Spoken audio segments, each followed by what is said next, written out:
Shalom, selamat pagi Ibu dan Bapak, saudara-saudara yang terkasih. Para pemirsa dimanapun Anda berada pada pagi hari ini, khususnya sidang jemaat Tuhan.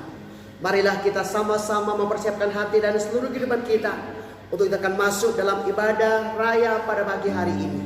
Di mana pada pagi hari ini kita juga akan mempersiapkan hati dan seluruh kehidupan kita untuk kita akan menerima tubuh dan darah Kristus. Oleh karena itu biarlah kita semua sungguh-sungguh mempersiapkan hati dan hidup kita, sehingga kita boleh layak untuk menerima tubuh dan darah Kristus dalam acara perjamuan kudus pada pagi hari ini.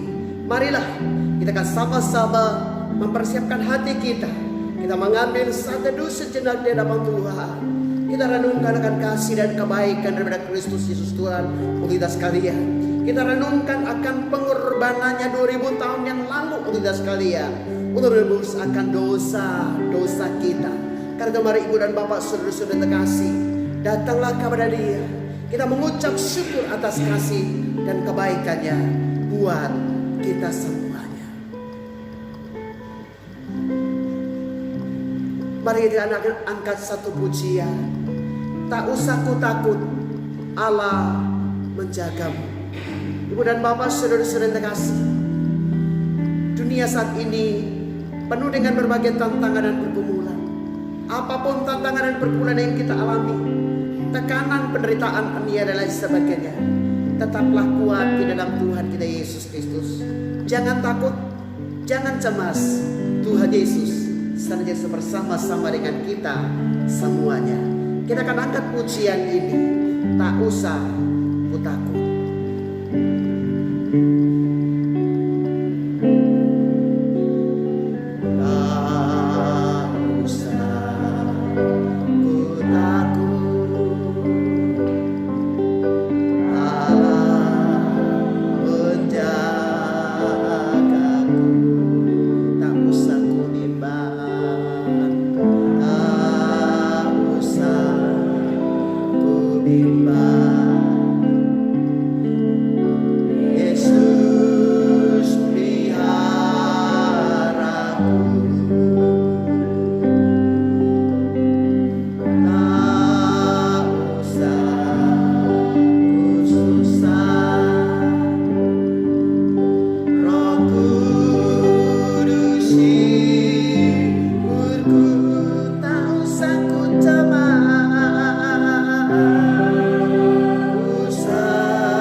Saudara-saudara terkasih, para pemirsa dimanapun Anda berada, sidang jemaat Tuhan yang ada pada saat pagi hari ini, kita nyanyikan pujian ini dengan sungguh-sungguh. Biarlah kita boleh mengalami kasih dan kuasa Kristus pada pagi hari ini.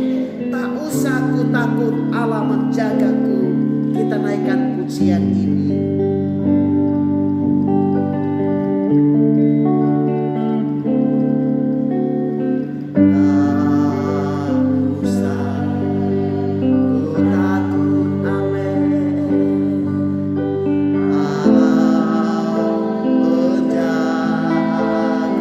Tak usah ku bimbang.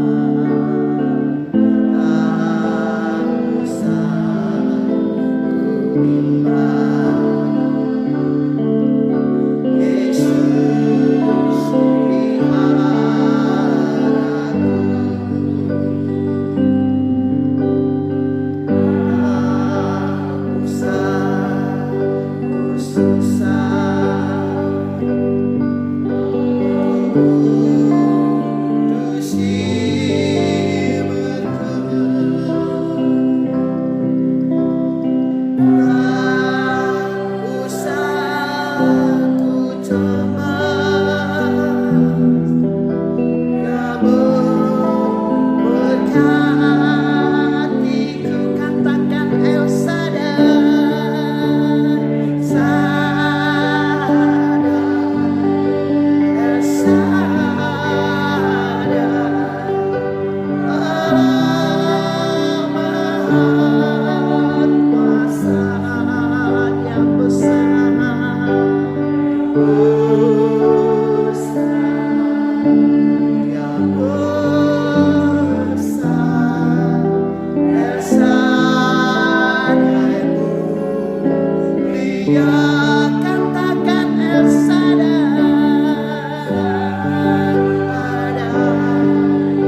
El Shaddai, Allah Maha Kuasa. Berkatnya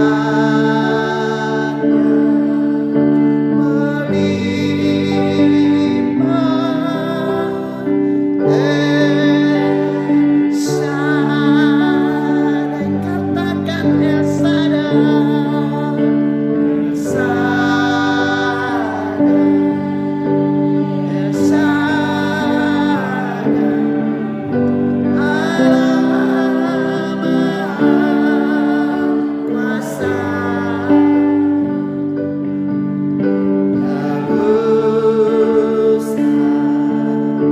Dia besar, El Shaddai mulia, katakan El Shaddai, El Shaddai, Allah Maha Kuasa. Berkatnya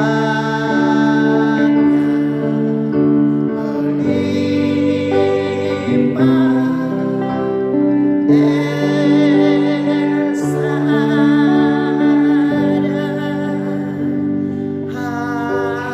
haleluya, haleluya, terpujilah namamu Bapa. Oh Yesus, haleluya.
kita akan meteraikan kebaktian pada pagi hari ini, bahwa sesungguhnya pertolongan itu datangnya daripada pihak Allah Bapa yang telah menciptakan langit, bumi, laut dan segala isinya, yang tidak pernah meninggalkan perbuatan tangannya, tetapi yang senantiasa memeliharakan segala sesuatu yang telah diciptakannya. Oleh karena itu maka pada pagi hari ini turunlah kepada saudara-saudari sekalian berkat anugerah, kuasa dan kasih daripada pihak Allah Bapa, cinta dan kasih sayang daripada Yesus Kristus, sukacita dan damai sejahtera daripada Allah Roh Kudus kiranya menyertai dan berkati ibu dan bapak, saudara-saudara yang terkasih, saat pagi hari ini hingga hari bahkan sampai selama-lamanya. Terpujilah Engkau Bapa atas kasih dan pemeliharaanmu kepada kami sekalian sebagai umat-Mu. Walaupun kami ada di tengah-tengah situasi pandemi COVID-19, namun kami boleh melihat kasih dan penyertaan daripada Tuhan Yesus. Kami boleh melihat dan menyaksikan perlindungan-Mu Bapa yang begitu ajaib untuk kami sekalian. Kami masih diberikan kesempatan oleh Tuhan untuk menikmati kehidupan hingga pada saat ini Bapa. Sehat dan kuat, itu semua semata-mata karena anugerah dan kasih daripada Allah. Bukan berarti bahwa kami adalah orang-orang yang sempurna, bukan berarti bahwa kami adalah orang-orang yang baik, tapi kami tahu ini semua karena kasih karunia. Karena itu Bapa, selagi masih ada kesempatan, berilah kepada kami ya Allah untuk sungguh-sungguh mencari akan Engkau, sungguh-sungguh takut akan Engkau ya Allah. Karena itu Bapa mau menyerahkan semua dalam tangan kuasa-Mu. Engkau kiranya menyertai dan memberkati Bapa. Engkau tahu beban daripada umat-Mu pada pagi hari ini. Mungkin mereka datang kepada Engkau saat pagi hari ini Bapa dengan beban dan pergumulan yang berat Bapa, tekanan, masalah, himpitan, pergumulan yang berat Bapa. Tuhan Yesus kiranya Engkau menolong, menjamah, melawan, memulihkan dan memberkati kami semuanya. Dan layakkanlah kami semua yang Allah pada pagi hari ini untuk layak memasuki perjamuan kudus, untuk mengingat akan kasih dan pengorbanan-Mu 2000 tahun yang lalu untuk kami semuanya. Karena itu Bapa, layakkan kami, baik para pelayan maupun semua sidang jemaat Tuhan yang akan menerima tubuh dan darah Kristus pada pagi hari ini. Ampuni kami semua, sucikan, kuduskan, tahirkan, layakkan ya Allah. Bapa di sorga, kami berdiri atas bangsa dan berseru, kasihilah bangsa kami Indonesia, selamatkan bangsa kami, lawan bangsa kami, curahkan hujan pertobatan-Mu, hujan awal dan hujan akhir. Biarlah dicurahkan secara bersama-sama atas bangsa kami Indonesia. Biarlah Indonesia penuh kemuliaan daripada Allah.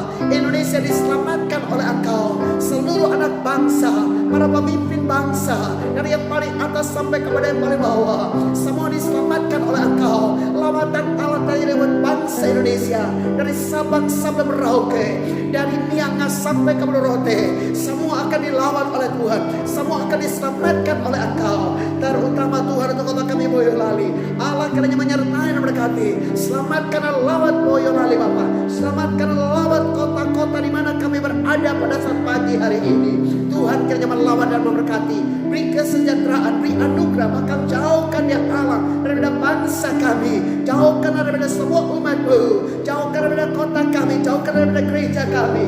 Wabah COVID-19, virus ini kami tolak dalam nama Yesus, dan kami izinkan Yesus yang melindungi kami, memberkati kami semuanya ya Allah. Biarlah Bapak virus ini boleh berlalu, nama Tuhan dipuji dan dimuliakan. Terima kasih Bapa. Kami juga menyerahkan gereja-gereja Tuhan di seluruh muka bumi ini, semua diberkati oleh Tuhan. Terutama untuk gereja di tempat ini, Allah kiranya memberkati Bapa, sehingga kami kembali boleh mengadakan kebaktian secara offline ya Allah. Dan Allah kiranya menyertai dan memberkati kami semuanya yang ada pada pagi hari ini. Tuhan kiranya memberkati Bapa, yang lemah dikuatkan, yang susah dihiburkan, yang sakit disembuhkan, yang berbeban berat Tuhan berikan kelegaan untuk kami semuanya. Terima kasih Bapa. Kami siap untuk mendengarkan firman Allah, kami siap untuk dilawat oleh Tuhan, kami siap untuk memasuki perjamuan kudus pada pagi hari ini. Tuhan Yesus memberkati kami semuanya. Haleluya, amin. Mari kita akan sama-sama mempersiapkan hati dan seluruh kehidupan kita untuk kita akan mendengarkan suara firman Allah yang akan memberikan kekuatan dan penghiburan untuk kita sekalian, yang akan memberikan nasihat dan bimbingan untuk kita semuanya pada pagi hari ini. Mari kita akan sama-sama memperhatikan suara kebenaran firman Allah di dalam kitab 1 Tesalonika, yang surat Rasul Paulus kepada jemaat Tuhan yang ada di Tesalonika, yaitu 1 Tesalonika pasal 5 ayat 12 sampai dengan ayatnya yang ke-22.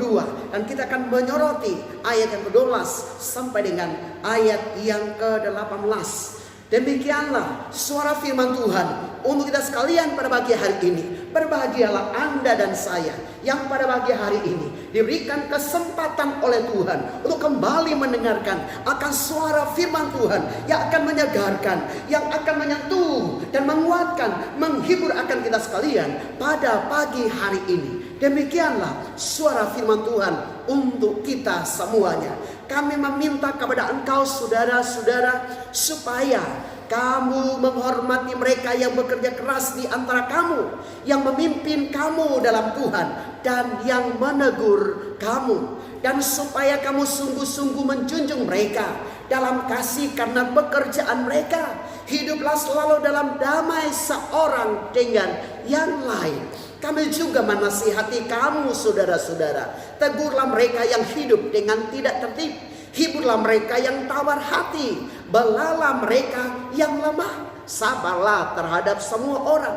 Perhatikanlah supaya jangan ada orang yang membalas jahat dengan jahat, tetapi usahakanlah senantiasa yang baik terhadap kamu masing-masing dan terhadap semua orang.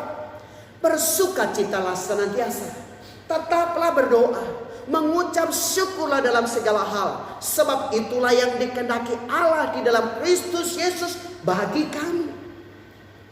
Jangan padamkan roh dan jangan anggap remeh nubuat-nubuat. Ujilah segala sesuatu dan peganglah yang baik.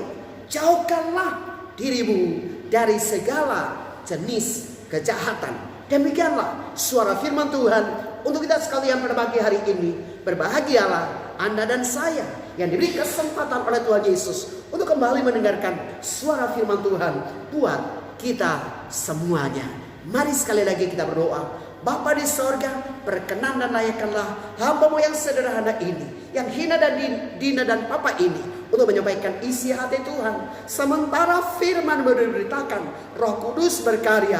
Kami butuh Engkau Roh Kudus. Roh Kudus yang beracara untuk kami semuanya pada pagi hari ini. Haleluya.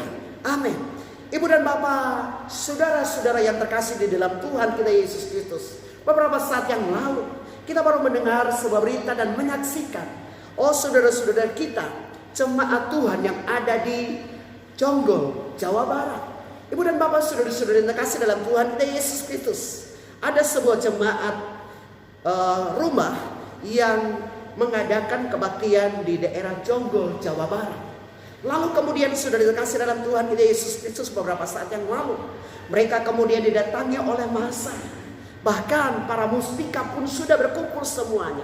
Lalu kemudian mereka dilarang untuk beribadah di dalam rumah yang telah dipakai untuk balai bimbingan rohani bagi mereka saat itu, saudara kasih dalam Tuhan kita Yesus Kristus. Ketika mereka didatangi oleh massa, lalu kemudian massa itu begitu banyak dan akhirnya para muspika pun turun tangan pada waktu itu untuk kemudian berusaha untuk mengamankan situasi. Ibu dan Bapak, saudara yang terkasih dalam Tuhan kita Yesus Kristus, terjadi perdebatan singkat di antara mereka saat itu. Jemaat meminta kepada pihak pemerintah dan juga warga untuk diperkenan, karena itu bukan tempat ibadah, itu bukan gereja, itu hanya sebatas balai bimbingan rohani, di mana pada hari Sabat, hari Minggu, mereka atau kita sebagai umat Kristiani beribadah kepada Tuhan kita Yesus Kristus. Namun apa yang terjadi Bapak Ibu dan Saudara terkasih, mereka tidak diperkenan untuk melaksanakan ibadah minggu pada beberapa minggu yang lalu. Saudara terkasih dalam Tuhan kita Yesus Kristus, tawar menawar di antara mereka, baik itu jemaat dengan pihak warga dan khususnya dengan Pak Camat, Pak Kapolsek pada waktu itu, dan juga dan Ramil pada waktu itu, saudara dikasih dalam Tuhan Yesus Kristus. Namun mereka tetap bersekufu untuk tidak boleh diadakan kebaktian khususnya pada minggu itu. Lalu apa yang terjadi Bapak Ibu kasih dalam Tuhan Yesus Kristus? Jemaat sudah datang, mereka rindu untuk beribadah, sudah kasih dalam Tuhan kita Yesus Kristus. Akhirnya kemudian mereka sepakat dan meminta, okelah Pak Camat, kalau memang kami tidak diizinkan untuk beribadah di dalam rumah, izinkanlah kami untuk beribadah di jalan atau di tempat ini, karena memang ini adalah saatnya, waktunya untuk kami sebagai umat Kristiani, umat yang percaya kepada Kristus Yesus Tuhan, melaksanakan akan ibadah. Lalu kemudian mereka juga tidak diberikan kesempatan. Namun akhirnya mereka sepakat, oke lah mari kita sama-sama beribadah. Lalu kemudian mereka beribadah di jalan sudah dikasih dalam Tuhan Yesus Kristus. Dan disaksikan oleh banyak orang, termasuk Muspika pada waktu itu. Saudara yang terkasih di dalam Tuhan kita Yesus Kristus, seandainya saya dan saudara adalah merupakan jemaat GPDI Jonggol pada waktu itu, yang mana Anda dan saya mengalami situasi seperti itu. Oh, Anda mau beribadah tetapi kemudian dihadang, diprotes, dan kemudian dilarang sudah dikasih dalam Tuhan Yesus Kristus untuk beribadah. Bagaimana perasaan Anda dan saya, yang mana setiap hari Minggu Anda dan saya diberikan kesempatan untuk beribadah kepada Allah, tetapi kemudian kita tidak bisa melaksanakannya. Saudara yang terkasih di dalam Tuhan kita Yesus Kristus, sebagai hamba Tuhan, saya bisa membayangkan dan bisa merasakan apa yang telah dirasakan, apa yang telah dialami oleh kekasih-kekasih kita, jemaat Tuhan GPDI Jonggol Jawa Barat pada waktu itu. Tentu ada kepedihan, tentu mereka merasa tertekan, dan mereka merasa seolah-olah hak mereka diporak-porandakan, dan mereka tidak mendapatkan kebebasan untuk beribadah. Saudara yang terkasih dalam Tuhan kita Yesus Kristus, kita juga nggak tahu apa yang akan terjadi buat kita sekalian. Apakah suatu ketika Anda dan saya, jemaat Tuhan di tempat ini, ketika kita mau melaksanakan ibadah dan kita mengalami seperti itu, bagaimanakah perasaan Anda dan saya? Saudara yang terkasih, sebagaimana jemaat Tuhan yang ada di GPDI Jonggol, yang mereka mau beribadah tetapi kemudian mereka dilarang, sehingga saat itu sedang kasih dalam Tuhan Yesus, mereka dikerumuni oleh massa bahkan aparat, sehingga secara psikis pasti mereka tertekan, mereka merasa tersiksa dan teraniaya karena mereka ingin untuk melaksanakan akan ibadah mereka kepada Allah, namun mereka dihadang. Sebagaimana apa yang dirasakan oleh jemaat Tuhan yang ada di GPDI Jonggol Jawa Barat, itu juga yang telah terjadi dan yang dialami oleh sidang jemaat Tuhan yang ada di Tesalonika pada waktu itu. Saudara yang terkasih dalam Tuhan kita Yesus Kristus, kita perhatikan bahwa jemaat Tesalonika adalah merupakan sebuah jemaat yang baru, yang telah didirikan oleh Rasul Paulus ketika dia berada di kota Tesalonika. Ketika Rasul Paulus berada di Tesalonika, maka kemudian dia berusaha untuk menyampaikan akan Injil kabar baik kepada orang-orang kafir yang ada di Tesalonika pada waktu itu. Dan ketika dia menyampaikan akan berita Injil kabar baik kepada orang-orang kafir yang belum mengenal akan Kristus Yesus Tuhan di kota Tesalonika pada waktu itu, saudara, maka ada beberapa orang dari Tesalonika yang percaya kepada Kristus Yesus Tuhan. Lalu ketika mereka percaya, maka apa yang terjadi, saudara kasih, mereka begitu menyala-nyala di dalam Tuhan untuk beribadah kepada Tuhan dan melayani Tuhan dan menyaksikan kabar baik kepada sesama mereka. Sehingga apa yang terjadi, saudara, terjadilah kegemparan yang begitu dahsyat di kota Tesalonika pada waktu itu. Dan akibat kegemparan yang begitu dahsyat terjadi di kota Tesalonika pada waktu itu, maka pemerintah kemudian turun tangan untuk melerai akan kegemparan yang terjadi di kota Tesalonika pada waktu itu. Saudara yang terkasih di dalam Tuhan kita Yesus Kristus, pada waktu itu saudara yang terkasih dalam Tuhan kita Yesus Kristus, Rasul Paulus sebagai sang pemimpin yang menyampaikan berita Injil, yang membuat jemaat Tuhan itu mulai menyala-nyala di dalam Tuhan, sehingga menimbulkan kegemparan yang begitu dahsyat di kota Tesalonika pada waktu itu. Dia terancam karena ketika pemerintah turun, maka pemerintah kemudian membuat perencanaan untuk kemudian menangkap Rasul Paulus. Saudara yang kasih dalam Tuhan kita Yesus Kristus, Rasul Paulus kemudian meninggalkan kota Tesalonika dan pergi ke kota yang lain. Dan apa yang terjadi, saudara yang kasih dalam Tuhan kita Yesus Kristus, tentunya sebagai seorang pemimpin rohani, tentunya sebagai seorang bapa rohani buat jemaat Tuhan yang baru berdiri, yang baru sekitar 2 atau 3 minggu dimenangkan oleh Rasul Paulus. Dia sebagai seorang bapa rohani, sebagai seorang pemimpin rohani, ingat akan jemaatnya yang masih baru ini. Tetapi ketika dia ada di kota lain, maka dia mendengar berita daripada jemaat-jemaat lain. Dan mereka berkata kepada Rasul Paulus, "Oh Bapa, sekalipun engkau meninggalkan jemaat di Tesalonika yang mana mereka masih amat sangat muda, namun mereka begitu luar biasa. Iman mereka kepada Kristus Yesus Tuhan begitu dahsyat. Sekalipun mereka dibenci oleh banyak orang, sekalipun mereka menghadapi berbagai tekanan daripada pihak pemerintah, bahkan penderitaan dan aniaya, iman mereka kepada Kristus Yesus Tuhan begitu luar biasa." Dan ketika Rasul Paulus mendengarkan akan berita ini, maka dia bersuka cita.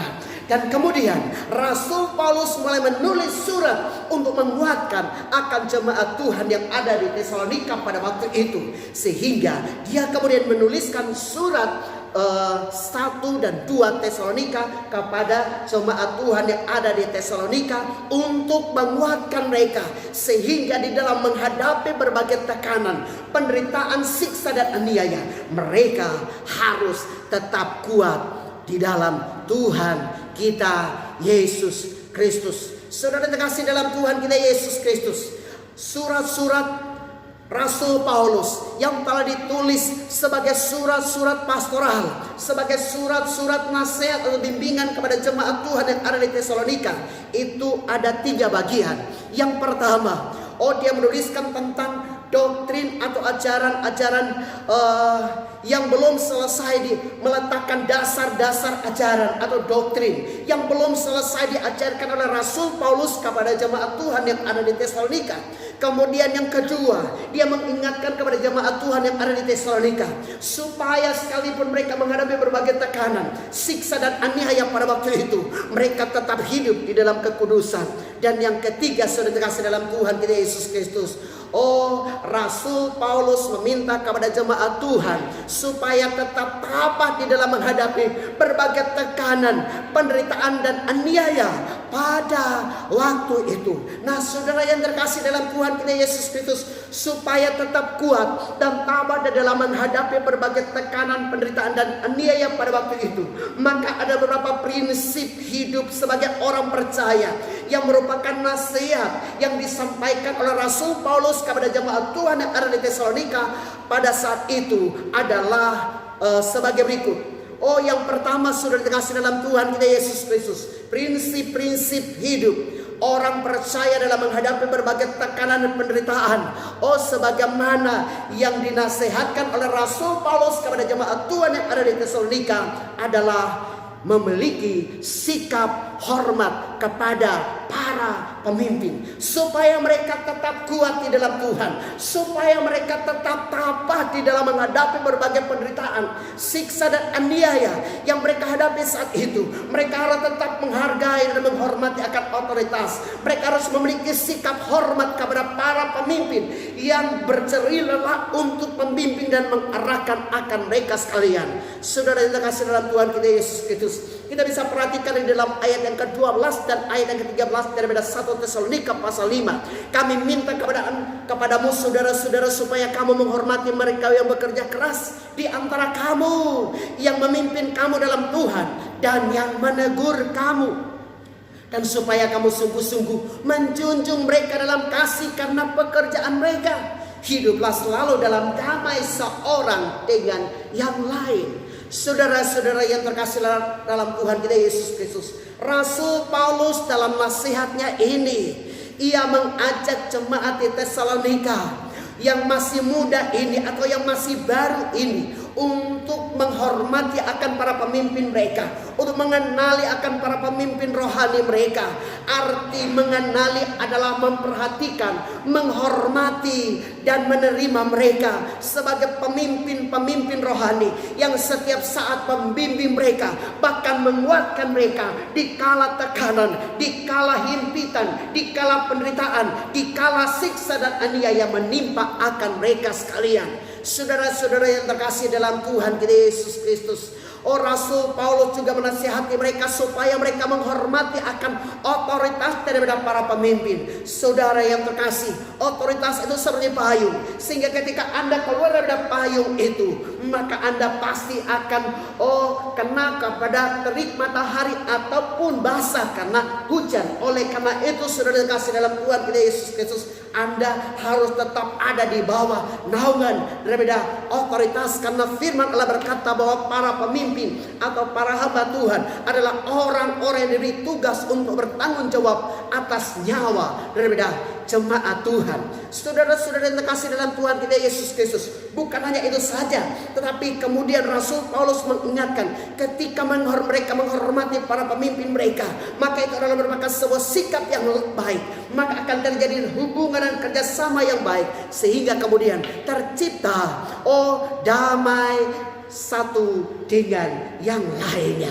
Saudara-saudara yang terkasih dalam Tuhan kita Yesus Kristus, nasihat yang sama yang ditujukan kepada jemaat Tuhan yang ada di Tesalonika, tentunya itu juga ditujukan kepada kita sekalian sebagai umat Tuhan pada zaman perjanjian baru ini, sebagai umat Tuhan atau gereja Tuhan pada masa kini, supaya kita juga mengenali akan para pemimpin rohani kita, menghormati akan para pemimpin rohani kita, menerima mereka, menghargai mereka, sebagaimana yang dilakukan atau dinasehatkan oleh Rasul Paulus kepada jemaat Tuhan yang ada di Tesalonika pada waktu itu. Pertanyaannya, saudara yang kasih dalam Tuhan Yesus Kristus, bagaimana dengan sikap kita sebagai jemaat kepada para pemimpin yang membimbing kita setiap saat? Apakah kita menerima mereka? Apakah kita mengenali mereka? Apakah kita menghormati mereka ataukah tidak? Saudara-saudara yang terkasih dalam Tuhan kita Yesus Kristus, saya mengingat ada sebuah kisah yang telah terdengar, saudara yang terkasih dalam Tuhan Yesus Kristus, dan kisah ini terjadi di sebuah gereja Protestan yang ada di Amerika Serikat. Saudara-saudara yang terkasih dalam Tuhan kita Yesus Kristus, di sebuah gereja Protestan yang ada di Amerika Serikat itu dilayani oleh seorang pendeta yang sudah sepuh, seorang pendeta yang sudah tua. Saudara, hamba Tuhan ini melayani jemaat itu dari sejak jemaat masih kecil, sehingga kemudian jemaat ini bertumbuh menjadi 1.000 orang. Saudara yang terkasih dalam Tuhan Yesus Kristus, sang gembala yang sudah sepuh ini, dia memiliki karakter yang begitu luar biasa. Dia memiliki prinsip hidup yang begitu mulia bagi jemaat dan terutama bagi kemuliaan daripada Bapa di sorga. Khotbahnya luar biasa. Dia menjadi figur seorang bapa yang menjadi panutan buat jemaat Tuhan yang ada di salah satu gereja Protestan yang ada di Amerika Serikat pada waktu itu, saudara. Saudara yang terkasih dalam Tuhan kita Yesus Kristus, singkatnya, sang gembala yang sudah sepuh ini menjadi gembala andalan, menjadi gembala panutan buat jemaat Tuhan yang ada pada waktu itu. Namun apa yang terjadi, saudara yang terkasih? Satu ketika sang gembala terkena penyakit kanker yang cukup ganas, dan akhirnya sang gembala yang sudah sepuh ini tidak tertolong lagi setelah dirawat di rumah sakit, dan akhirnya sang gembala yang sudah sepuh ini menghembuskan nafasnya. Saudara yang terkasih, Anda bisa bayangkan bagaimana perasaan dari jemaat yang memiliki seorang gembala sepuh yang membimbing mereka mungkin dari sejak mereka masih muda, mereka masih baru bertobat dan mengenal akan kasih Kristus. Mereka begitu dekat dengan sang gembala mereka. Sang gembala pun begitu dekat dengan mereka sebagai jemaat. Namun tiba-tiba sang gembala yang begitu disegani harus pergi dan meninggalkan mereka untuk seterusnya dan selamanya. Saudara yang terkasih, pasti ada duka, tangis, dan haru yang menimpa akan jemaat Tuhan yang ada di sana, saudara. Dan ketika hamba Tuhan ini dipanggil oleh Tuhan, maka jemaat mulai mengalami guncangan, saudara. Mereka mulai meninggalkan akan gereja mereka yang dirintis oleh sang gembala ini, dan mereka mencari gereja lain yang mungkin hamba Tuhan yang masih begitu energik dan lain sebagainya. Sehingga kemudian jemaat ini sebagian besar sudah pindah dan meninggalkan gereja yang dirintis oleh sang gembala ini. Jemaat kemudian berusaha untuk mencari pengganti sang gembala yang sudah dipanggil pulang oleh Tuhan. Ketika mereka mulai mencari dan mencari, ternyata mereka tidak menemukan figur seorang hamba Tuhan seperti gembala sepuh mereka yang sudah dipanggil pulang oleh Tuhan. Mereka terus mencari dan mencari, tetapi ternyata mereka tidak mendapatkan figur sesuai dengan standar yang dimiliki oleh gereja dan jemaat Tuhan yang ada di Amerika Serikat pada waktu itu. Saudara yang terkasih di dalam Tuhan kita Yesus Kristus, ketika mereka mencari dan lalu tidak menemukannya, tentu mereka juga menjadi putus asa dan kecewa. Jemaat semakin hari semakin berkurang. Mereka pergi ke gereja-gereja lain dan meninggalkan akan gereja mereka. Sahabat yang terkasih, itulah yang mungkin juga kadang-kadang kita alami. Sekiranya suatu ketika saudara yang terkasih dalam Tuhan Yesus Kristus, gembala kita meninggalkan akan kita sekalian. Kalau mungkin pindah tempat, ya pasti ada yang kecewa, ada yang juga senang. Pak Pendeta yang memang selama ini saya nggak senang sudah pindah, itu puji Tuhan lah. Iya, karena dia sudah pergi. Iya, tetapi kalau dia pergi untuk selamanya meninggalkan akan kita sekalian, bagaimana perasaan Anda dan saya? Saudara yang terkasih dalam Tuhan kita Yesus Kristus, ketika mereka dalam kesesakan, maka tiba-tiba datanglah seorang hamba Tuhan yang masih muda, saudara yang terkasih dalam Tuhan kita Yesus Kristus, yang berusia sekitar 40 tahun. Begitu energik dan hamba Tuhan yang terkenal sebagai seorang hamba Tuhan yang begitu dahsyat, begitu luar biasa. Khotbahnya bagus, karakternya bagus, kepemimpinannya bagus, sehingga bagi mereka sangat cocok sang pendeta muda ini untuk menggembalakan mereka menjadi seorang pemimpin rohani buat mereka sekalian pada waktu itu. Saudara yang terkasih dalam Tuhan Yesus Kristus, sang gembala yang masih muda ini mulai menggembalakan akan jemaat Tuhan yang ada di Amerika Serikat pada waktu itu. Saudara yang terkasih dalam Tuhan Yesus Kristus, karena terkenal begitu dahsyat, begitu luar biasa, khotbahnya bagus, karakternya bagus, kepemimpinannya bagus, maka dalam waktu yang cukup singkat gereja itu mulai bertumbuh kembali. Jemaat-jemaat yang telah menghilang kembali kepada gereja mereka karena ada figur seorang pendeta yang masih muda yang terkenal begitu baik. Saudara yang kasih dalam Tuhan kita Yesus Kristus, jemaat Tuhan yang ada begitu bangga dengan sang gembala mereka yang masih baru. Dan ketika mereka melihat jemaat-jemaat bertambah secara dahsyat sehingga seluruh ruangan hampir penuh, dan kemudian mereka mulai berpikir, wow, dahsyat luar biasa.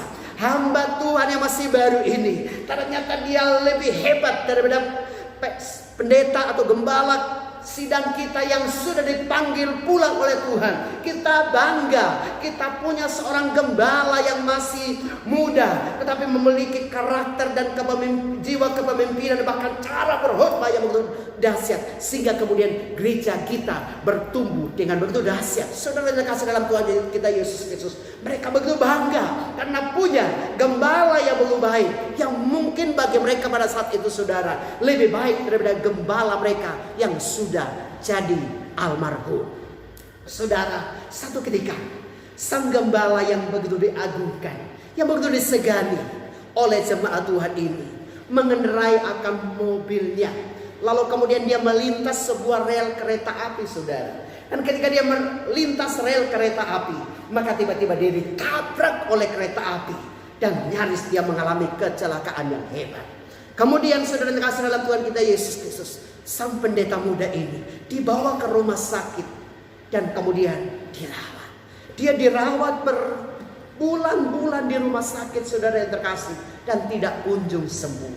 Dan saudara yang terkasih, ketika waktu yang cukup lama, maka kemudian para tim medis, dokter kemudian mengambil keputusan untuk mengamputasi kedua kaki daripada sang gembala yang masih muda ini, yang begitu energik dan yang terkenal baik dan begitu disegani oleh jemaat Tuhan. Kedua kakinya akhirnya harus diamputasi, dan setelah kedua kakinya diamputasi oleh dokter, maka dia harus kembali untuk dirawat berbulan-bulan di rumah sakit, Sehingga tentunya sebagai manusia, dia juga pasti merasa bosan, tertekan. Dan Anda bayangkan, oh seorang hamba Tuhan yang begitu energik, seorang hamba Tuhan yang begitu terkenal, oh akhirnya dia harus diamputasi dan berjalan tanpa kaki untuk melayani Tuhan. Saudara yang terkasih di dalam Tuhan kita Yesus Kristus, setelah waktu yang cukup lama, dia akhirnya diperkenankan oleh tim medis dari rumah sakit untuk boleh pulang. Saudara, pendeta yang begitu terkenal, begitu energik, yang masih muda, yang begitu disegani, ketika pulang ternyata dia pulang tanpa kedua kakinya. Betapa miris kan? Ketika sampai di rumah, tiba saatnya hari Minggu, sang gembala berjuang dengan sekuat tenaga untuk kemudian datang ke gereja yang digembalakan. Ketika sang pendeta datang, ia didorong oleh istrinya dengan menggunakan kursi roda tanpa memiliki kaki. Jemaat mulai melihat akan sang gembala mereka yang dulunya begitu disegani, yang dulunya begitu energik, tapi kini harus didorong di atas sebuah kursi roda dan dia tidak memiliki kaki. Sang pendeta pun hanya bisa menunduk, lalu mengarahkan sorot matanya untuk memandang kepada jemaat, dan pasti dia juga meneteskan akan air mata. Apa yang bisa ia buat lagi untuk jemaat yang digembalakannya? Saudara, dia kemudian pulang. Dia tidak bisa berbuat apa-apa lagi untuk melayani dan menggembalakan akan sidang jemaat Tuhan. Tiap hari dia hanya hidup daripada belas kasihan daripada orang lain. Tiap hari dia hanya hidup daripada belas kasihan daripada jemaat. Dan tidak ada seorang pun yang tahu tentang beban dan pergumulan daripada sang gembala. Ternyata saudara, sang gembala yang masih muda ini, yang sudah tidak memiliki kaki, itu mengalami tekanan batin yang cukup mendalam. Saudara yang terkasih dalam Tuhan kita Yesus Kristus, suatu ketika istrinya mau ke garasi mobil untuk mengeluarkan mobilnya, maka ia tiba-tiba terkejut karena ia melihat sang gembala alias suaminya sudah meninggal dunia, alias mati bunuh diri. Saudara, betapa kagetnya sang ibu gembala. Betapa mereka kehilangan jemaat Tuhan yang ada di sana. Mereka tidak tahu apa menjadi beban daripada sang gembala.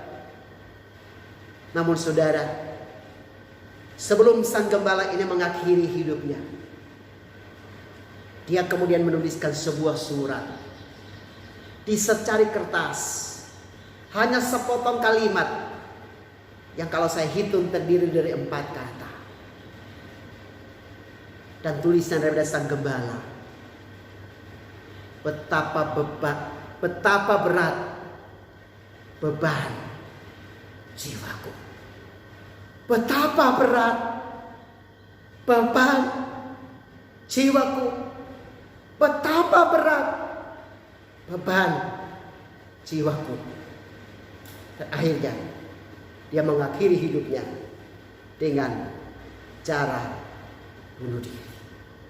Saudara, cobalah Anda bayangkan, sebagai jemaat, kadang-kadang kita menuntut gembala kita memiliki standar yang seperti apa yang kita harapkan. Mungkin kita tidak langsung ambil golok atau parang lalu memotong kedua kaki daripada sang gembala. Tapi mungkin lewat ucapan kita, karakter kita dan lain sebagainya, tiap hari motong sedikit-sedikit, sehingga lama-lama kakinya dua-duanya bisa buntung seperti sang gembala tadi. Namun dengarkan baik-baik, Ternyata di dalam dunia ini tidak ada seorang pun yang sempurna sekalipun dia adalah hamba Tuhan.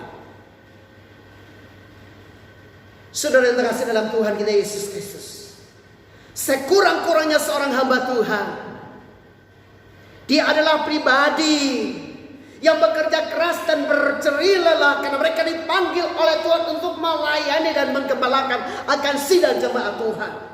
Mungkin kadang-kadang kita berkata, pendeta kurang cocok dengan saya. Setiap keputusan dan kebijakan daripada sang gembala itu begitu bersimpangan dengan apa yang aku mau. Tetapi ingat, orang bijak berkata bahwa seganas-ganasnya harimau nggak mungkin akan menelan akan anaknya. Mungkin kadang-kadang kita kecewa dengan gembala kita. Mungkin kadang-kadang kita kecewa dengan pemimpin rohani kita, saudara yang terkasih.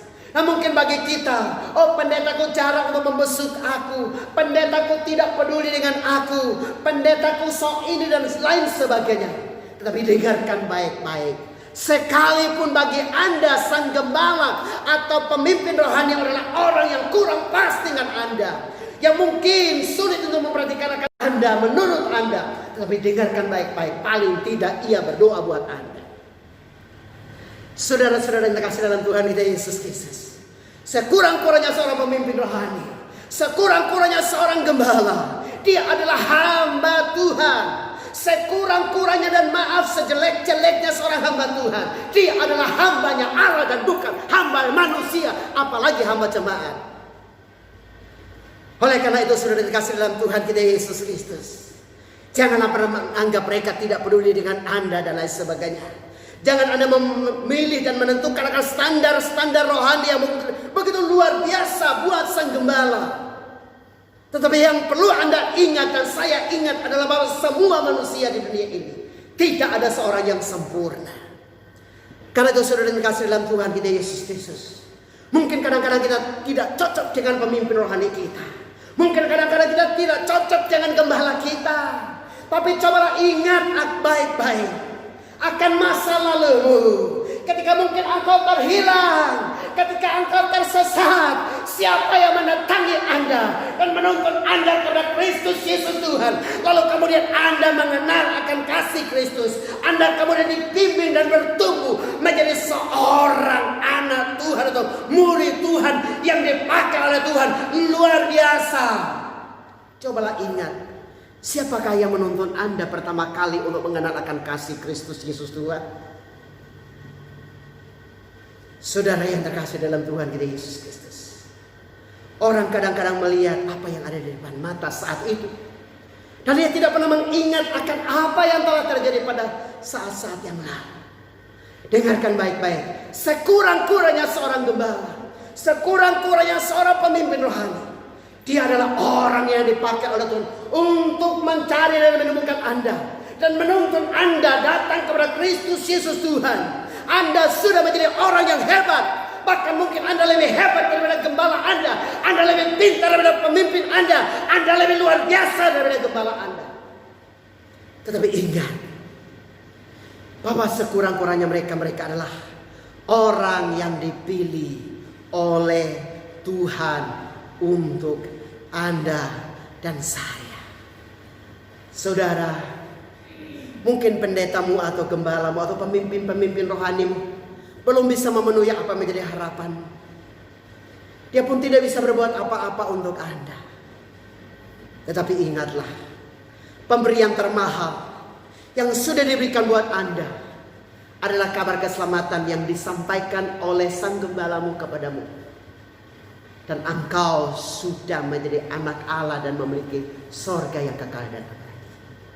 Tapi jangan sampai saudara yang terkasih dalam Tuhan kita Yesus Kristus, kita hanya tidak bisa masuk surga karena tiap saat hanya mengusik sang gembala. Bagaimana gereja kita bisa bertumbuh dan berkembang kalau tiap hari pekerjaannya cuma seperti itu saja gitu loh. Apa tidak ada kerjaan yang lain?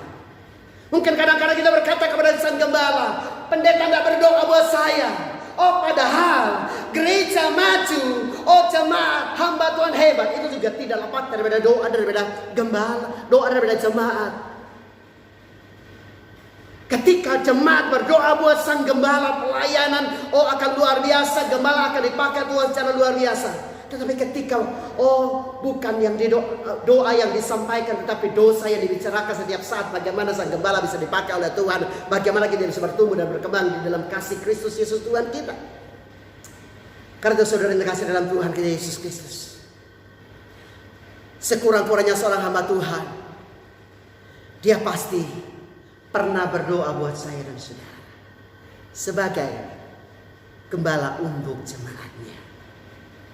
Memang susah jadi gembala, gemuk sedikit, dibilangin tiap hari makan terus, lupa puasa dan berdoa untuk jemaat. Kalau pendeta kelihatan kurus, mereka akan berkata pendeta kurang iman, sehingga kurang berkat, kurang makan.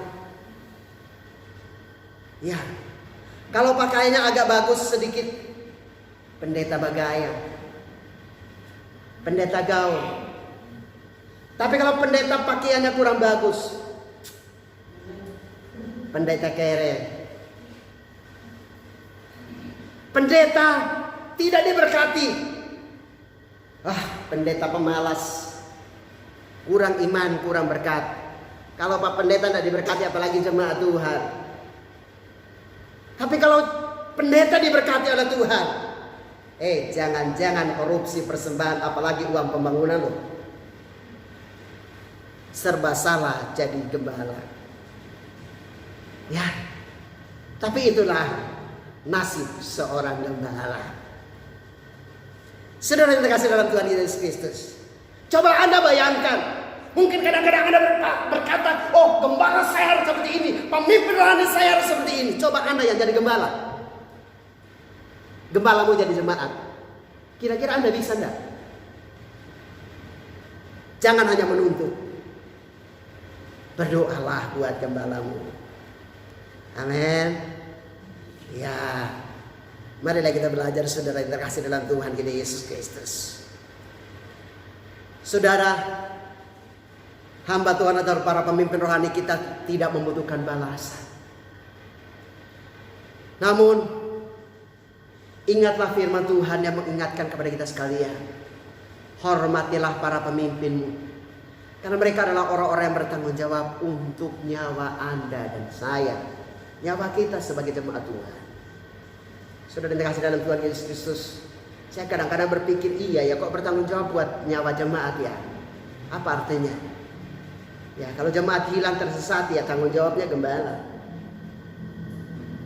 Tapi ya satu hal yang juga saya alami, kadang-kadang sudah kritis, didoakan gembala langsung mati gitu loh. Iya, disitulah saya juga sadar, iya ya, ternyata hamba Tuhan itu juga dipakai oleh Tuhan untuk ya ketika dia menyerahkan nyawa daripada sang domba kepada sang pemilik berkenan untuk menyambutnya. Saudara, jangan terus berkotek. Kita nggak tahu akhir hidup kita seperti apa. Mungkin Anda tidak suka dengan gembala Anda, tapi ingat, siapa tahu satu ketika saat-saat terakhir Anda dipanggil oleh Tuhan, siapa yang akan mendampingi Anda? Siapa yang akan menuntun Anda? Paling tidak, ya saat Anda dipanggil pulang oleh Tuhan, dialah yang memimpin upacara untuk mengantar Anda ke tempat peristirahatanmu di sono layu, atau di tempat di mana sudah disediakan oleh keluarga buat Anda. Karena itu sudah dikasih dalam Tuhan Yesus Kristus. Kalau ingin pendetamu gesit, jangan potong kedua kakinya supaya jadi buntung. Bukan dengan pisau, tapi dengan pisau yang mungkin tersembunyi di balik mulutmu, yaitu lidahmu dan ucapanmu. Hormati dan hargai mereka sebagaimana jadi firman Tuhan, dan engkau dan saya, kita pasti akan diberkati oleh Tuhan. Itu hal yang pertama. Hal yang kedua yang perlu kita perhatikan sudah dikasih dalam Tuhan Yesus Kristus, bagaimana hidup kita, prinsip hidup kita sebagai orang-orang Kristen supaya tetap kuat dan tabah menghadapi berbagai tekanan, siksa dan aniaya dalam kehidupan ini. Yang kedua yang saya bisa lihat adalah mengasihi jemaat dengan cara membimbing dan menguatkan serta memberi semangat bagi yang lemah. Saudara yang terkasih dalam Tuhan Yesus Kristus, kita bisa perhatikan di dalam 1 Tesalonika 5 ayat yang ke-14, kami juga menasihati kamu saudara-saudara, tegurlah mereka yang hidup dengan tidak tertib, hiburlah mereka yang tawar hati, belalah mereka yang lemah, sabarlah terhadap semua orang. Saudara, Rasul Paulus bukan hanya menasehati jemaat Tuhan supaya jemaat Tuhan itu menghormati akan para pemimpin rohani mereka. Tetapi Rasul Paulus juga menasehati para pemimpin rohani supaya mereka juga mengasihi akan jemaat. Supaya mereka juga membimbing, menuntun, bahkan menegur jemaat. Ketika jemaat hidup tidak tertib, hidup tidak benar di hadapan Tuhan, maka sang gembala harus menegur mereka. Saudara yang terkasih dalam Tuhan kita Yesus Kristus, mengasihi bukan berarti memberi segala sesuatu yang dipunyai oleh sang gembala, tapi memberi, paling tidak memberikan perhatian, kasih dan lain sebagainya kepada jemaat Tuhan. Oleh karena itu saudara-saudara yang dikasih dalam Tuhan kita Yesus Kristus, marilah kita mau belajar seperti apa yang disampaikan oleh Rasul Paulus kepada jemaat Tuhan yang ada di Tesalonika. Kalau kita perhatikan bahwa jemaat juga menghormati akan para pemimpin mereka. Jemaat berusaha untuk hidup di bawah naungan daripada otoritas. Lalu kemudian ketika jemaat mengasihi gembala, saya percaya bahwa segala-galanya seorang gembala pasti juga akan mengasihi akan jemaatnya. Ya, walaupun ya mengasihi dalam hal ini ya bukan materi, tapi paling tidak membimbing dan mengarahkan kita setiap saat untuk hidup benar dan berkenan kepada Tuhan. Sahabat yang terkasih di dalam Tuhan kita Yesus Kristus, hiburlah mereka yang tawar hati, belalah mereka yang lemah, sabarlah terhadap semua orang. Oh saudara yang terkasih dalam Tuhan kita Yesus Kristus, bagian firman Tuhan ini mengingatkan kepada jemaat Tuhan yang ada di Tesalonika pada waktu itu supaya ketika ada tekanan, penderitaan dan aniaya, mereka mungkin ketika menghadapi semuanya itu mereka menjadi tawar hati. Maka sang pemimpin gembala harus menghibur dan membela mereka sekalian.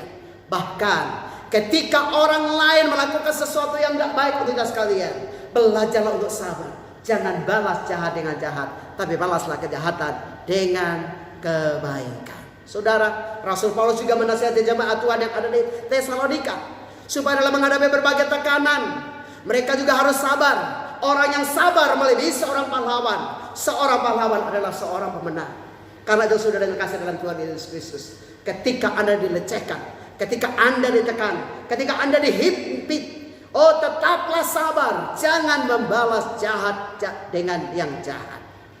Demikian kita pada saat ini. Mungkin kita hidup juga menghadapi berbagai pergumulan yang berat dalam kehidupan ini. Kita hidup di masa-masa yang sukar dan sulit. Ada berbagai tekanan, bahkan penderitaan, siksa dan aniaya terjadi di mana-mana dan kita hadapi dalam kehidupan ini. Saudara kasih dalam Tuhan kita Yesus Kristus, kita bisa ingat kembali, kita ingat akan apa yang terjadi di bangsa kita. Ya, saya melihat saudara-saudara kita jemaat Tuhan di GKI Yasmin Bogor, bertahun-tahun mereka mengalami berbagai pergumulan karena masalah IMB gereja mereka. Sehingga sekalipun dimediasi, mereka juga tetap dihadang. Gereja mereka ditulis disegel. Demikian pula jemaat Tuhan yang ada di Jonggol, Jawa Barat. Rumah di mana mereka pakai untuk melaksanakan bimbingan rohani, itu juga ada tulisan disegel. Saudara, saya melihat dan menonton bagaimana saudara-saudara kita di GKI Yasmin Bogor yang kemudian dilarang untuk beribadah dan akhirnya mereka harus beribadah di depan gereja. Mereka beribadah di lapangan, bahkan sampai mereka juga beribadah di jalan. Saudara yang terkasih dalam Tuhan kita Yesus Kristus, ada tulisan yang ditempel di pagar gereja, di balik pagar besi, disegel. Ya, Anda bisa perhatikan di gambarnya, dokumentasi yang ada. Saudara, gereja berada pada masa-masa yang sukar dan sulit. Jikalau kita tidak bersatu, kita pasti akan lemah. Jikalau kita tidak bersatu, kita pasti akan tercerai-berai. Tetapi jikalau kita saling menghormati dan saling mengasihi, kita pasti akan menjadi kuat. Bersatu kita teguh, bercerai kita rontok-rontokan. Firman Tuhan dalam kitab Mazmur, Sungguh alangkah baiknya dan indahnya apabila saudara-saudara dia bersama dengan rukun. Seperti minyak yang baik di atas kepala meleleh ke janggut Harun dan jubahnya. Seperti embun dari gunung Hermon yang turun ke atas gunung-gunung Sion. Sebab kesanalah Allah akan memerintahkan berkat dan kehidupan untuk selama-lamanya.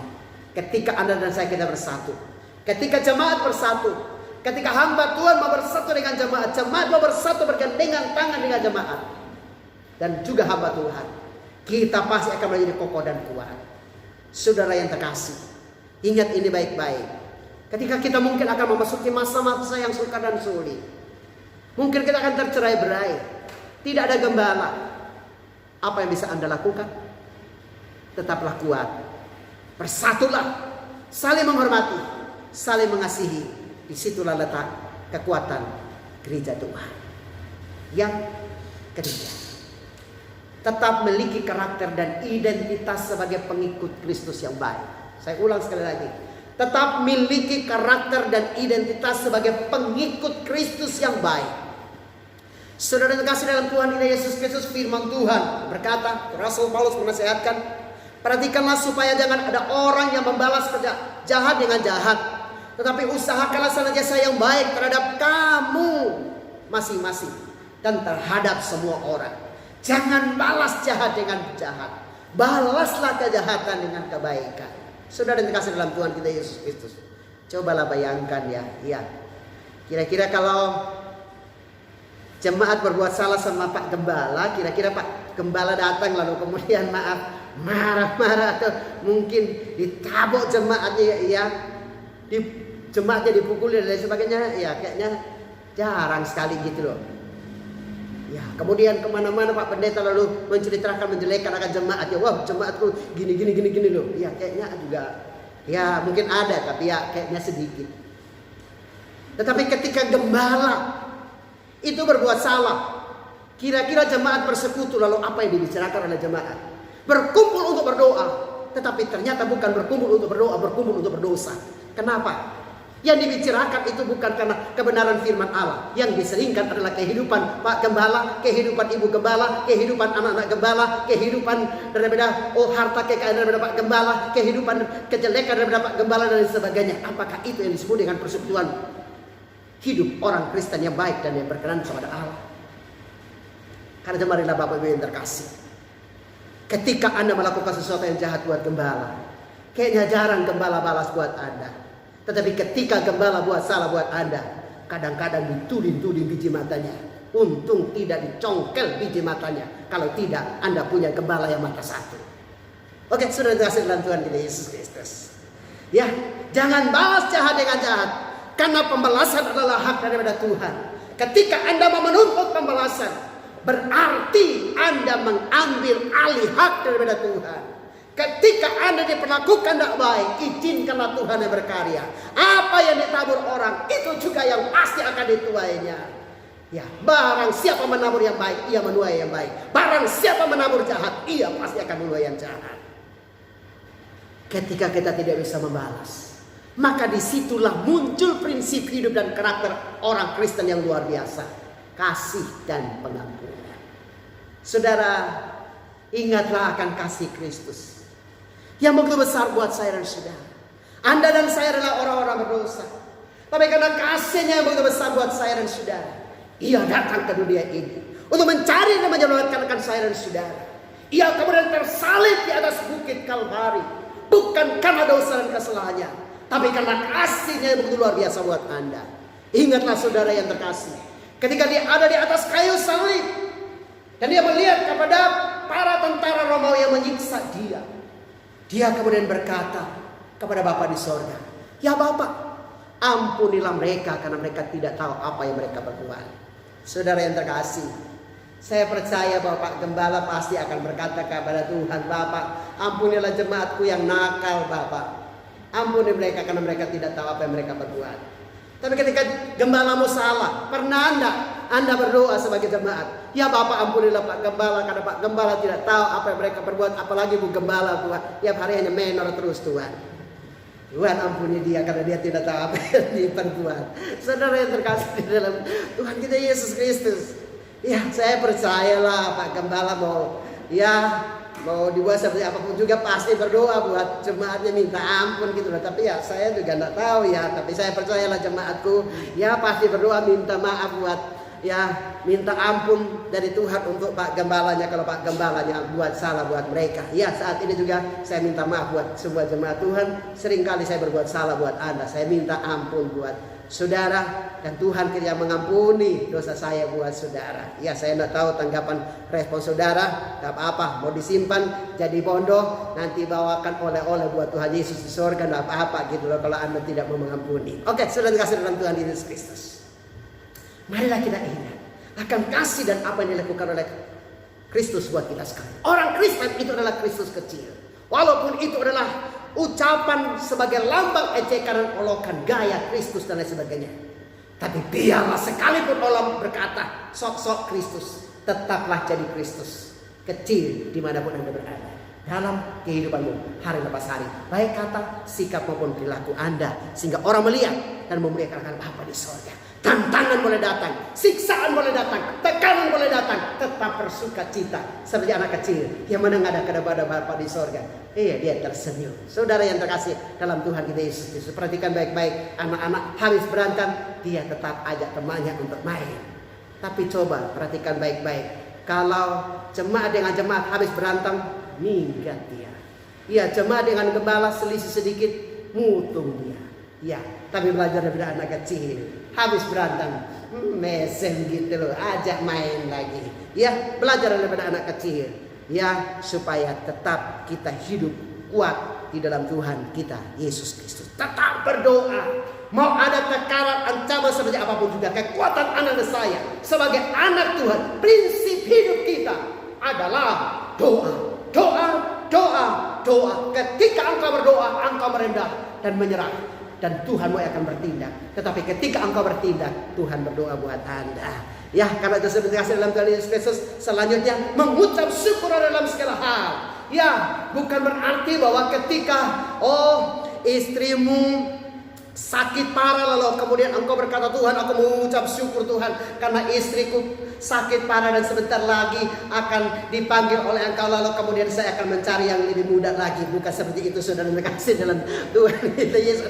Engkau suamimu sakit parah sekarang lalu kemudian engkau berkata, aku mengucap syukur ya Bapa. Tiap hari saya dimarahin dan hari ini saya boleh melihat dia lagi sekarang. Dia sudah tidak bisa berbuat apa-apa lagi. Saya bersyukur karena sebentar lagi datang tahun Yobel, tahun ini tahun pembebasan, karena aku dibebaskan daripada maut yang selama ini menghimpi akan kehidupan saya. Saudara yang kasih, bukan seperti itu saudara. Tetapi firman Tuhan mengajarkan kepada kita sekalian supaya mengucap syukur dalam segala hal. Mau ada dalam penderitaan, kesukaran, kesulitan seperti apapun juga tetap mengucap syukur. Karena apa? Kalau Tuhan izinkan sesuatu terjadi buat Anda, Tuhan tidak pernah salah merancang buat Anda. Tapi ingat, rencana-rencana daripada Tuhan sempurna dan indah adanya buat saya dan saudara. Tetap kuat mengucap syukur dalam segala hal, segala perkara. Saudara yang kasih dalam Tuhan Yesus Kristus. Mungkin kadang-kadang kita berkata, Pak Pendeta, bagaimana Pak Pendeta? Apa bisa Pak Pendeta? Ketika tertekan, ketika dianiaya, ketika menderita, lalu kemudian harus mengucap syukur, bersuka cita, berdoa dan lain sebagainya, kemudian tidak membalas. Pak Pendeta, bagaimana Pak Pendeta? Tapi sudah dikasih dalam Tuhan kita Yesus Kristus, Anda harus bisa. Karena justru itulah yang membuat Anda beda daripada orang lain. Anak Tuhan harus berani tampil beda daripada orang lain. Orang lain boleh saling membalas, anak Tuhan saling mengampuni satu sama lain. Ya, karena itu sudah dikasih dalam Tuhan Yesus Kristus. Marilah kita mau belajar. Apapun tantangan dan kesulitan yang kita alami dalam kehidupan ini, belajarlah untuk tetap sabar, tabah, tetap berdoa. Saudara yang terkasih, ada seorang gadis India bernama Bahia. Gadis ini suatu ketika dia mengambil keputusan untuk kemudian menerima Yesus sebagai Tuhan dan Juru Selamat pribadi dalam kehidupannya. Ketika dia menerima Yesus sebagai Tuhan dan Juru Selamat pribadinya, maka dia menghadapi berbagai tekanan, ancaman, siksa dan aniaya. Satu ketika kemudian ia dikejar oleh penduduk kampung. Dan ketika ia berlari melewati sebuah jembatan, ia akhirnya terjatuh dalam sebuah sungai yang besar. Ketika ia terjatuh ke dalam sungai yang besar, ia tidak sadarkan diri. Lalu kemudian penduduk kampung yang mengejarnya mengambil dia dari dalam sungai. Lalu kemudian dia dipukul babak belur. Saudara yang terkasih, dia menghadapi berbagai penderitaan, tekanan yang luar biasa akibat iman dan percayanya kepada Yesus Kristus Tuhan. Satu ketika saudara yang terkasih dalam Tuhan kita Yesus Kristus, kakaknya yang laki-laki sakit parah. Dan ketika dokter menangani, merawat akan kakaknya tidak kunjung sembuh. Lalu satu ketika ibu, ayah, dan kakaknya, keluarganya belum percaya kepada Yesus. Ibunya kemudian meminta kepada Bahia, tolong doakan kakaknya. Ketika Bahia berdoa buat kakaknya, Tuhan mendengarkan doa daripada Bahia, sehingga kemudian kakak Bahia itu disembuhkan oleh Tuhan Yesus. Ketika ibunya melihat akan kuasa Tuhan Yesus, maka seketika itu juga ibunya mengambil keputusan untuk mengikut Tuhan Yesus. Ketika dia dan anaknya percaya kepada Tuhan Yesus, mereka juga akhirnya dikucilkan oleh penduduk sekitar. Mereka kemudian diusir keluar meninggalkan desa mereka. Dan kemudian mereka berkata, di sini bukan kampung orang Kristen. Kampung orang Kristen. Orang Kristen itu adalah kampungnya orang asing. Kamu harus pergi. Mereka dilecehkan. Mereka disiksa dan dianiaya. Satu ketika Bahia dengan ibunya itu dipukul babak belur. Lalu kemudian Bahia sudah tidak sadarkan diri. Dia lari, dibawa dan mau dibuang ke hutan. Ketika mereka tersadar, siuman, dia dan ibunya sudah berada di tengah hutan. Lalu kemudian ketika dia tersadar, dia melihat ibunya juga luka parah di bagian matanya. Mereka kemudian berusaha untuk menghubungi. Ada orang-orang Kristen yang juga bersembunyi di hutan yang sama.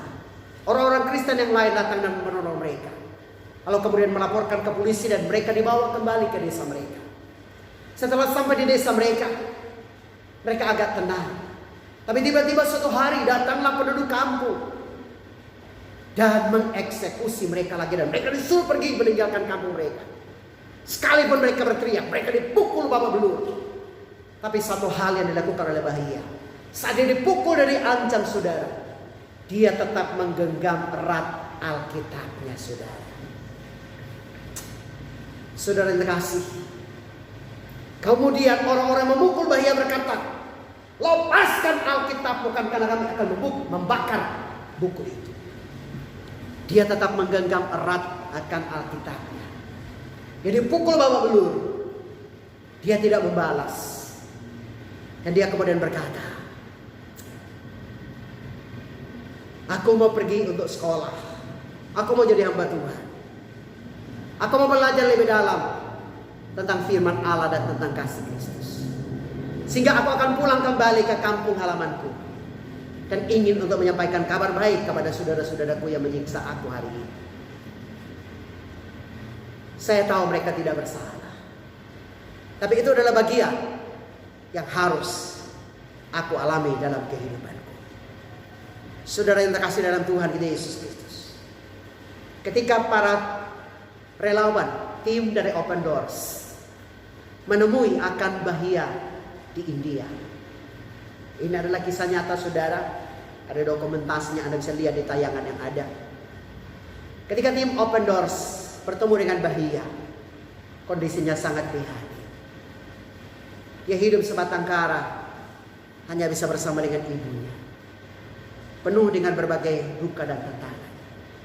Tapi iman mereka kepada Kristus tidak pernah tergoyahkan. Saudara, ketika dia ditanya oleh salah seorang relawan daripada tim Open Doors, Bahia, kami turut berempati dengan apa yang kau alami. Apa pesanmu untuk saudara-saudaramu seiman di seluruh dunia ketika engkau menghadapi tantangan seperti ini? Bahia kemudian berkata, jangan takut ketika penganiayaan datang. Itu adalah bagian daripada kehidupanmu sebagai orang Kristen. Ini adalah merupakan hak istimewa untuk kita dianiaya. Jangan sedih dan berputus asa. Sahabat yang terkasih, saya tidak tahu apa menjadi beban dan pergumulanmu saat ini. Mungkin engkau tidak mengalami siksa dan aniaya seperti apa yang dialami oleh jemaat Tuhan yang ada di Tesalonika. Mungkin Anda tidak mengalami siksa dan aniaya seperti apa yang dialami oleh Bahia. Tetapi mungkin saat ini engkau sedang diperhadapkan dengan berbagai tekanan, masalah, penderitaan, kesukaran dan pergumulan hidup yang cukup berat, yang membuat Anda putus asa dan kecewa. Oh, datanglah kepada Yesus pada pagi hari ini. Lihatlah di atas kayu salib, Ia mati untuk Anda karena kasihnya buat Anda. Atau mungkin saat ini Anda merasa terluka karena perlakuan ada seorang kepada engkau, di mana Anda disakiti sehingga Anda kemudian menjadi putus asa dan kecewa. Atau mungkin hari ini ada di antara sidang jemaat Tuhan, para pemirsa dimanapun Anda berada, mungkin Anda kecewa dengan gembala Anda, mungkin Anda kecewa dengan pemimpin rohani Anda, atau mungkin para hamba Tuhan, engkau juga terluka dengan jemaatmu. Datanglah kepada Yesus pada pagi hari ini. Dia akan memulihkan Anda, Dia akan menolong Anda, Dia akan memulihkan Anda pada pagi hari ini. Datanglah kepada Yesus saat ini, saudara. Dia siap untuk memulihkan dan menolong Anda. Tuhan Yesus memberkati kita sekalian. Amin. Mari, kepada Bapak, saudara-saudara yang terkasih, kita akan siapkan hati kita untuk kita akan memasuki perjamuan kudus pada pagi hari ini. Kita akan angkat satu pujian. Mengikut Yesus keputusanku, mengikut Yesus keputusanku, mengikut Yesus keputusanku. Ku tak ingkar, salib dibuka, salib dibuka, dunia di belakang. Salib dibuka, dunia di belakang. Salib dibuka, dunia di belakang. Selamanya, selamanya tetap ku ikut walau sendiri. Ku ikut walau sendiri. Tetap ku ikut walau sendiri. Tetap ku ikut walau sendiri. Selamanya, selamanya. Saudara, saya tidak tahu apa menjadi pergumulanmu saat ini. Saya tidak tahu beban dan pergumulan yang kau hadapi saat ini. Saya tidak tahu masalah kehidupan yang menimpa akan engkau saat pagi hari ini. Namun datanglah kepada Yesus. Yesus mengasihi engkau. Sekalipun engkau diperhadapkan dengan penderitaan, siksa dan aniaya, ataupun beban dan pergumulan hidup yang cukup berat, ingatlah firman Tuhan. Dalam pergumulan kamu melawan dosa, kamu belum sampai mencucurkan darah. Tapi ingatlah Dia yang tekun menanggung bantahan sehebat itu terhadap dirinya sendiri di atas kayu salib. Namun Ia tetap setia sampai mati, bahkan sampai mati di atas kayu salib. Maka saudara, bukti daripada kasih Tuhan untuk saya dan saudara, bukti daripada penyertaan Tuhan buat saya dan saudara, bukti daripada pengampunannya buat saya dan saudara, di hadapan kita sudah tersedia tubuh dan darah Tuhan. Siapkanlah hatimu untuk akan menerima tubuh dan darah Kristus. Tuhan Yesus, siapkanlah hati kami ya semua ya Allah. Ampuni kami semua, layakkanlah kami semua ya Allah, untuk layak menerima tubuh dan darah Kristus pada pagi hari ini. Terima kasih Bapa. Haleluya. Amin.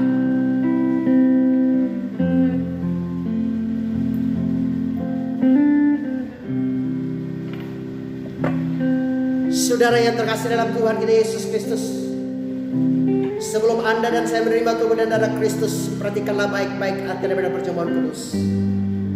Sebab apa yang telah aku teruskan kepadamu telah aku terima daripada Tuhan Yesus, yaitu bahwa Tuhan Yesus pada waktu malam ketika Ia hendak diserahkan, Ia mengambil roti dan memecah-mecahkannya serta berkata, Inilah tubuhku yang dipecahkan bagi kamu. Perbuatan ini setiap kali kamu memakannya menjadi peringatan akan daku. Kemudian ia mengambil cawan berisi anggur dan berkata, cawan ini adalah cawan perjanjian baru yang dimeteraikan oleh darahku. Perbuatan ini setiap kali kamu meminumnya menjadi peringatan akan daku. Oleh karena itu, hendaklah tiap-tiap orang menguji dirinya sendiri. Barulah sesudah itu ia layak untuk menerima tubuh dan darah Kristus. Siapa tidak minum darahku dan tidak makan tubuhku, dia tidak layak untuk masuk dalam kerajaan surga. Siapkanlah hatimu untuk menerima tubuh dan darah Tuhan. Tuhan Yesus, layakkanlah kami saat ini untuk layak melayani dan menerima tubuh dan darah. Haleluya. Amin. Inilah tubuh dan darah Tuhan.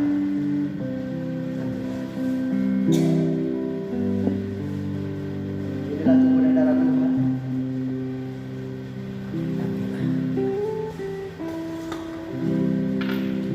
Saudara yang terkasih, angkatlah tubuh Tuhan di tangan kananmu tinggi-tinggi. Ini adalah tubuh anak domba Allah yang tak bernoda dan tak bercacat, yang telah dikorbankan untuk kita sekalian untuk pengampunan dosa-dosa kita. Terimalah tubuh dan darah Kristus. Terimalah tubuh Tuhan saat ini. Ingatlah, tubuh sucinya telah dipecahkan buat saya dan saudara, diremukkan karena cambuk, luka dan derah, karena saya dan saudara. Mari kita pecahkan tubuh Tuhan dan kita makan dengan iman dalam nama Yesus. Haleluya. Kita makan bersama-sama.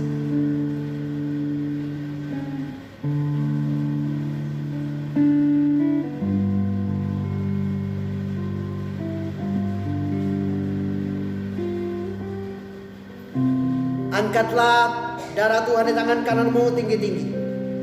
Ini adalah darah anak domba Allah yang tak bernoda dan tak bercacat, yang telah dikorbankan untuk kita sekali untuk pengampunan dosa-dosa kita. Mari kita minum bersama-sama darah Kristus sambil mengingat akan kasih dan pengorbanannya untuk kita semua. Haleluya. Kita minum bersama-sama darah Kristus.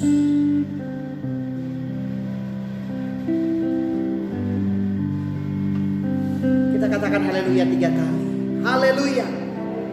Haleluya. Haleluya.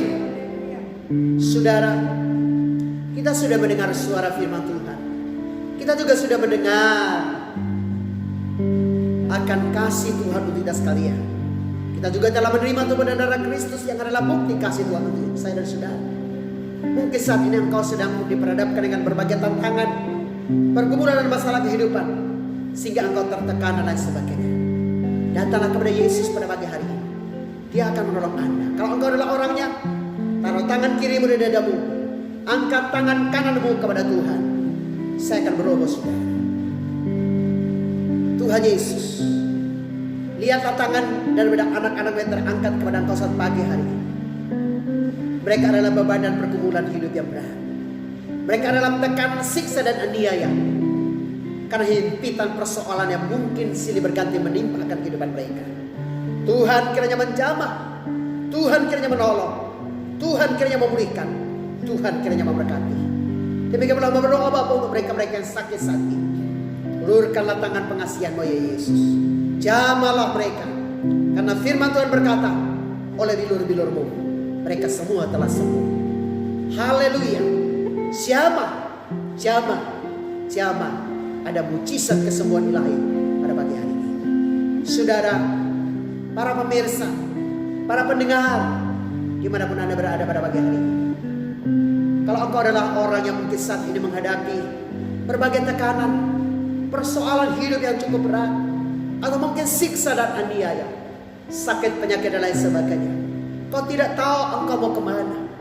Bahkan ketika engkau dipanggil pulang oleh Tuhan, engkau juga tidak tahu engkau akan kemana.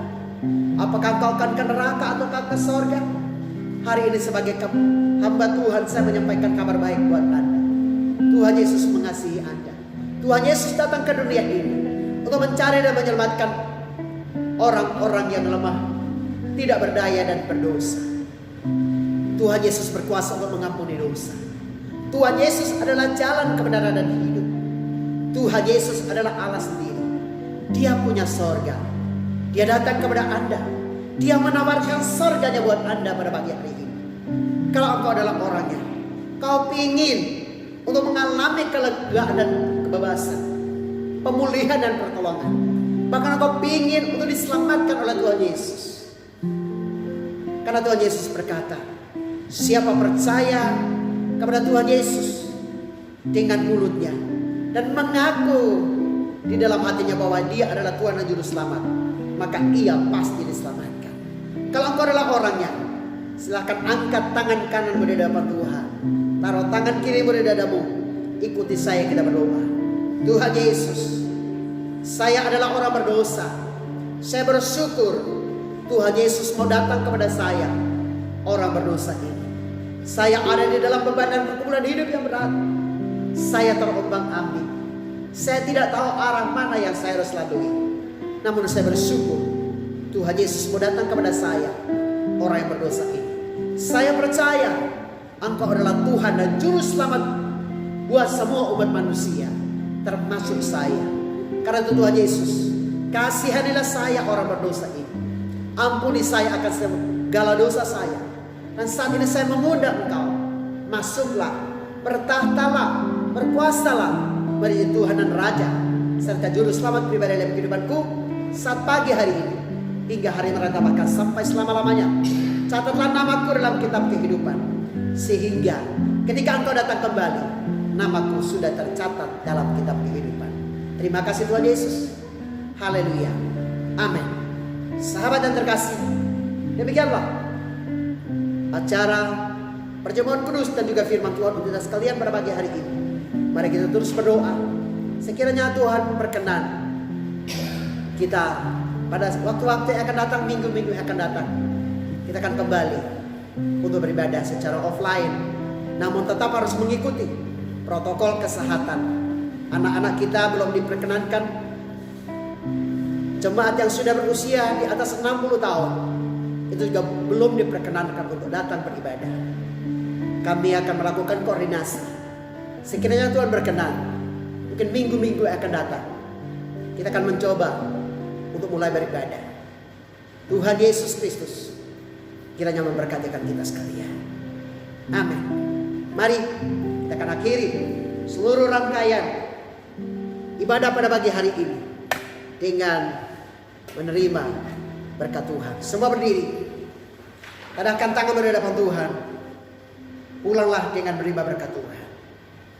Pulanglah saudara-saudara sekalian ke dalam rumah tangga, usaha dan pekerjaan masing-masing, dan terimalah berkat Allah.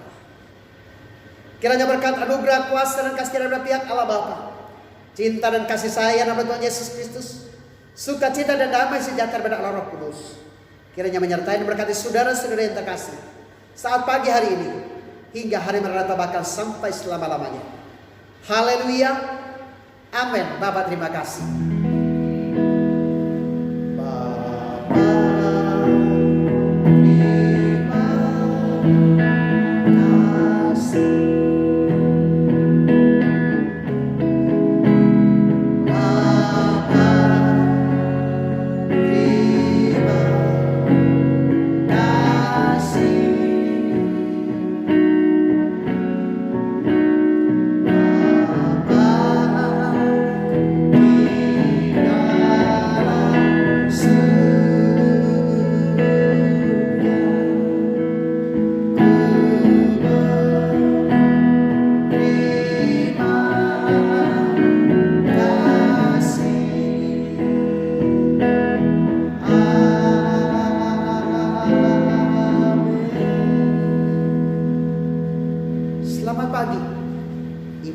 Saudara-saudara yang terkasih, sampai jumpa kembali pada waktu dan kesempatan yang akan datang bersama saya, Pendeta Noh Asbani. Shalom dan doa buat Anda semuanya. Shalom.